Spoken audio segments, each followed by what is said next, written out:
Assalamualaikum warahmatullahi wabarakatuh. Perkenalkan, nama saya Rahmat Saputra Talanda, NPM 152. Di sini saya akan membacakan materi rangkuman dari ekonomi Islam. Realitas ekonomi dunia di bawah sistem sosialisme atau komunisme, di bawah sistem kapitalisme, perubahan sistem kapitalisme menjadi modified atau adjust kapitalisme. Kemajuan lebih mengarah aspek fisik saja. 2. Kemajuan tetapi penuh ketimpangan. 3. Yang kaya makin kaya, yang miskin makin miskin. Sistem ekonomi kapitalistik. Manusia adalah pemilik satu-satunya terhadap harta yang diusahakan, tidak ada hak orang lain di dalamnya. Sistem ekonomi sosialistik tidak mengakui kepemilikan pribadi, alat-alat produksi dikuasai dan dikontrol negara, perencanaan ekonomi bersifat terpusat, akses personal terhadap pasar dibatasin. Nah, di sini berikut perbedaan sistem ekonomi. Misi sistem ekonomi Islam. 1. Rahmatan lil alamin, merahmati seluruh alam. Yang kedua, membawa berkah, karena setiap kegiatan diawali dengan atas nama Allah Subhanahu wa taala dan diakhiri dengan memuji Allah Subhanahu wa taala. Tujuan sistem ekonomi Islam. Yang pertama, pemenuhan kebutuhan dasar manusia, yaitu papan, sandang, pangan, kesehatan, dan pendidikan. Yang kedua, memastikan kesamaan kesempatan bagi semua orang.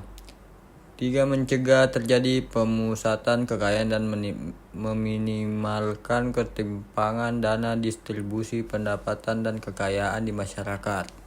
4. Memastikan stabilitas dan juga pertumbuhan ekonomi. Prinsip ekonomi Islam. Yang pertama, melarang maisyir. Yang kedua, larangan gaharar.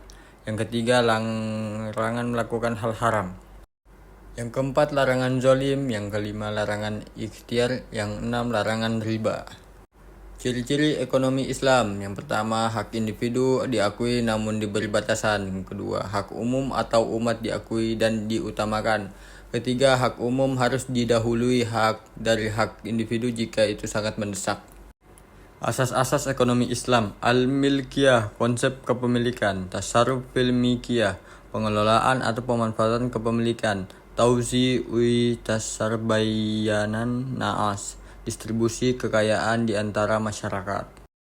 Pendekatan ekonomi Islam dalam mengambil kebijakan. Pendekatan ekonomi Islam dalam mengambil sebuah kebijakan sistem yang telah ada. Yang pertama, pendekatan menolak bahwa tidak semua paradigma ekonomi konvensional bisa diterima masuk dalam ekonomi Islam. Yang kedua, pendekatan memadukan. Islam mengakui kebaikan-kebaikan yang ada di sistem lain. Alasan manusia belum siap menerima ekonomi Islam. Yang pertama, faktor pemahaman arti dan tujuan syariah, faktor cinta dunia, faktor pola pandang terhadap Islam secara parsial, faktor penjelajahan Belanda, faktor usaha sistem kapitalis yang udah mendarah daging, faktor isu negatif Islam bukan solusi. Ruang lingkup sistem ekonomi Islam. Yang pertama, ba'i. Kedua, akad. Yang ketiga, syirkah. Yang keempat, mudarabah. Yang kelima, muzara'ah.